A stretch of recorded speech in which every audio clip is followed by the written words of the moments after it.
میرے رسول پاک علیہ السلام کی خدمت میں عورتیں آئیں، عرض کرنے لگے یا رسول اللہ اسلام میں ہمارے لیے بھی کوئی نفع ہے؟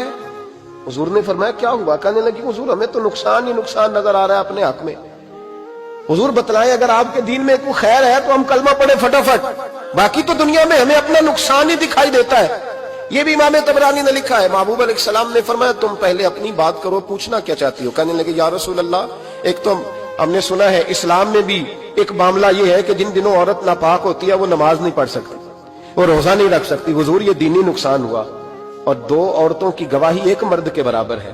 دنیا میں بھی ہمارا وہ کردار نہ ہوا جو کہ مردوں کا ہے تو حضور ہماری دنیا میں بھی نقصان ہے، دین میں بھی نقصان ہے۔ یا رسول اللہ یا رسول اللہ یا رسول اللہ صلی اللہ علیہ وسلم۔ آقا پھر تو یہ ہوا کہ ہفتے مہینے کے بہت سارے دن عورت ویسے ناپاک رہی، دین سے دور رہی، اور اگر وہ قومی معاملات میں کوئی کردار ادا کرنا چاہے پھر بھی اس کی گواہی دو عورتوں کی ایک مرد کے برابر، تو حضور دنیا کا بھی نقصان دین کا بھی۔ میرے کریم نے فرمایا بیٹھ جاؤ بیٹھ جاؤ۔ عورتیں بیٹھ گئیں تو محبوب فرمانے لگے تمہیں پتہ ہے جب کسی کے گھر میں بیٹی پیدا ہوتی ہے حضور کیا ہوتا ہے؟ فرمایا میرا مالک دو فرشتے بھیجتا ہے، فرمایا وہ آ کے گھر والوں کو سلام کہتے ہیں، جنوں اور انسانوں کے علاوہ ساری دنیا ان کے سلام کو سنتی ہے۔ فرمایا پھر وہ فرشتے اپنے پروں سے اس بیٹی کو ڈھانپ لیتے ہیں اور پھر اس کے سر پر پھیرتے ہیں، اور فرمایا پھر وہ ان کے باپ کو کہتے ہیں ان کی صحیح طرح پرورش کرنا، پھر ان کے ذمہ داروں کو کہتے ہیں، ان کے خاندان کے بڑوں کو کہتے ہیں صحیح طرح پالنا۔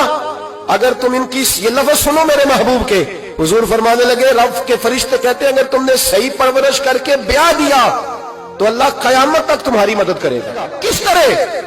اللہ تمہارے رزق میں بھی تمہاری مدد کرے گا، اللہ دنیا کی مشکلات میں بھی تمہاری مدد کرے گا، اور جب مرنے لگو گے یہ شارحین نے قیامت تک کا ترجمہ کیا۔